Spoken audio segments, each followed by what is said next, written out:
I'm Robert Garcia with Nuke The Fridge. I'm here with Mayes Rubeo. Can you introduce yourself and tell us some of the stuff you've worked on? My name is Mayes Rubeo, and I'm the costume designers of Thor Ragnarok. And I do usually like big event movies like Apocalypto, The Great Wall, Avatar, name it. So with Thor Ragnarok, I saw it last night. Great movie. It was a lot of fun. What was your approach to the costumes? I know with Thor, he was already kind of established, but you got to kind of play with it a little bit. Yes. Specifically, Jeff Goldblum's character, Yes. Grandmaster, and the way the gold and the blue and the red just popped on screen. So can you give me your approach when you start to design his costume? Yes. Well, there is an iconic Grandmaster figure, which is usually this character is all blue all over with a super bright yellow tunic with giant shoulders. And we took some elements from it, but not everything. So we transformed it because he's such a self-indulgent guy. Instead of making it like very bright yellow, we use gold because why not? He's the Great Master of Sakaar, and it make him a little bit more loungy and like groovy because he's like a groovy kind of dictator, and so it worked. Instead of making his skin blue, we just gave him a little bit of makeup, and his shirt was blue. So just to have that pop of color for the iconic elements of what it was, the Grandmaster from Jack Kirby. Now, with in pre-production meetings when you're going over costume designs and fabrics, what do you what would you bring to the meeting with the director and production staff when you're preparing for the costumes? Well, how it works here in the Marvel family is that we all have meetings about the development of these characters. We develop them together. Once it's approved, then I run with it. I go and buy all my fabrics, and sometimes producers go like, "Oh my God, you're getting everything at the same time," because I know exactly how's that gonna work. And for me, the most important thing is like to verify if that costume is gonna work the way we design it. And so we start making them. We make prototypes and we show the prototype. We test the prototype because it's an action movie too. And we test the color and we camera test it. Then it goes into like making the copies in productions or wherever. Then fittings. And after fittings, if we decide that's the right fit and the right costume, then I take him to the aging dyeing department, which is the textile department, and we add all their magics to it. Now, we'll give a quick spoiler. You got to dress Matt Damon again. Yeah. so you dressed him, of course, in the Great Wall, which again, those costumes were extraordinary. Especially, I remember the blues. Favorite color is blue. Yeah. So you got to dress him again. So what was it like to briefly work with him once again? It was nice. He's always pleasant. Yeah. He's excellent. The now, as far as like say with your fabrics and other materials that you use, there's a big movement, especially among comic book fans, for cosplay. So they try to replicate and duplicate your costumes like 100% screen accurate as possible. So when you're shopping for fabrics for movies and other productions, where would you generally shop? Where would you look? All over the globe. I pull fabrics from Italy, pull fabrics from the United States, from India, from China. I use a lot of China silk, yes, especially for the capes. I get rough materials, organic materials from Mexico, I say that, beads from Czechoslovakia, and name it. I go everywhere. The glove is for everybody, and I know where to find all that stuff. I don't usually go directly myself. I wish. I don't have the time to do that. And I will break the producer's bank too. So I just, I know I have my contacts. I know my network of fabrics, and fabrics is the most important thing for a costume designer for the costume. So I know where to get them. So how does it how does it feel when because I've already seen it at conventions. Yeah. I'll revisit it again with Right. Grandmaster. They're already cosplaying as Grandmaster, and they're duplicating your costume that you designed. So how does it make you feel when you have my fans that God. are so rabid over a costume, are you and kidding you get me? to see it out, at conventions, or you may see it online somewhere? How does that make you feel? It is incredible. For me, it's incredible.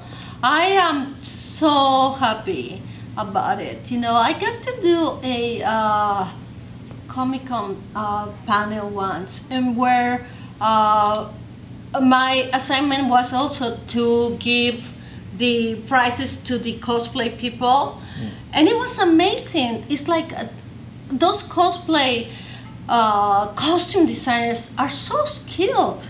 I wanted to take everybody's name to say, it's like, you coming with me, you coming with me, you coming with me, you're really good, you got it.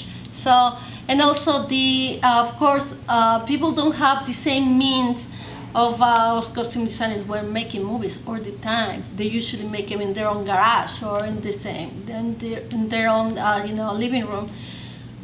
It's amazing what they can do, and it's the best trophy for a costume designer when you see your own costume being that cosplay. It's like, wow, that's great. Yeah. Now, well, getting back to Thor Ragnarok. Now, for a lot of the scenes, it's such a action and a lot of fighting sequences. So how do you fit a costume for an actor who's going to be, or even stunt people who are going to be very active, or doing a lot of even action scenes? For me, the key is to make it lightweight, have the best traction soles, and also nothing that is going to impede their movement. By making armors and cuirasses, I always use leather, real leather. I use we sculpt the same shape of the body of the actor in proportions and everything. We try to match it, we sculpt it. And then we use real materials, real leather. Not vinyl or anything like that, no. Because leather, being an organic material, it really adapts to your own body via your sweat. When you sweat, you're actually molding that into your body. So by the second day or third day, that costume is integral part of your body. You don't feel it, you just go with it. It doesn't feel like you're carrying a costume. It feels part of your character, so it's good. So, like for the character of Valkyrie, who was played by Tessa Thompson. Yeah. She went through. She had two primary pieces of wardrobe. Yes. One from the beginning, and then her battle scenes. So, is there anything specific that you're looking for, or that you're looking to design? When, like, say, when the director's saying, well, this character is about to, go into this part of the movie, and we want something that's going to really stand out. Do you work with production design, or is it primarily your design and then you present it to the director? In this instance, me and the pre-visualization team work on the design. And that means we get it to a point in where I can actually build it. And that's why they needed also my expertise. We design it together. We bought sketch, and then I build it. But for me, it's important to deliver how's that costume gonna react throughout the show, throughout the situations of the movie. If this character is gonna jump from buildings and we're gonna see it from all kinds of directions, I have to cover that. I have to be able to show that the versatility of that costume, that is not gonna be just in a 2-dimension. It's gonna be 3-dimensional, and sometimes even more. Because we have to. That's the goal, to make it work throughout the action movies and all these scenes. Well, of course, we have multiples, but you don't have 100. I mean, you have like 6, and that have to last for the whole movie, including stunt doubles and stuff like that. Yes. So during principal photography, you're on set for principal photography. Yeah. And of course, you're doing repairs when everybody else gets to go home. Your team and you are doing repairs or putting things back on costumes Totally. that fall off. Totally. So your job doesn't just end with creating the costume and then letting them run with it. You're on set. My team stays. Sometimes we have to repair a lot, but when you make a good costume, you don't have to repair a lot. You just have to make it a good building of it. Yeah. So, in the beginning, do you work primarily with, or do you work a lot, or closely, I should say, with the pre-visual effects? We work together. Okay. Yeah. So a lot of your designs, you'll work hand in hand. Yeah, in with this pre-vis. particular company, yes. Okay. Yeah, we like this, yes. Okay. And sometimes we get to design other stuff. They get to design other stuff. But this is how we work in the Marvel company. So with Thor Ragnarok, what was your most challenging piece, you would say, costume or wardrobe design? Yeah, probably Hela and the headpiece and the antlers, and all the specialty costumes. Also, who else? Loki a little bit. It's not that they were complicated. It's just it was a long process, but it was nice. It was nice. No, so from a technical standpoint, what was her headpiece made of? If you recall? Yeah, we used a specialty costume house called Ironhead Studios, and we came out with this technique of making these antlers with some kind of composite, lightweight, polyurethane, and then we have to do an incredible hand painting on it. And so it will give the illusions of a lucite material. Okay, great. Well, Mayes Rubeo, thank you so much. Again, congratulations on Thor Ragnarok. It was so much fun. You're so sweet. Thank you. Again, the costumes they were phenomenal. I mean, I normally I'm not much of a costume person, but with your designs, like I said, I especially loved Grandmaster. It was superb work. Congratulations. Thank you. Thank you. We'll see you next time. Bye. Bye-bye.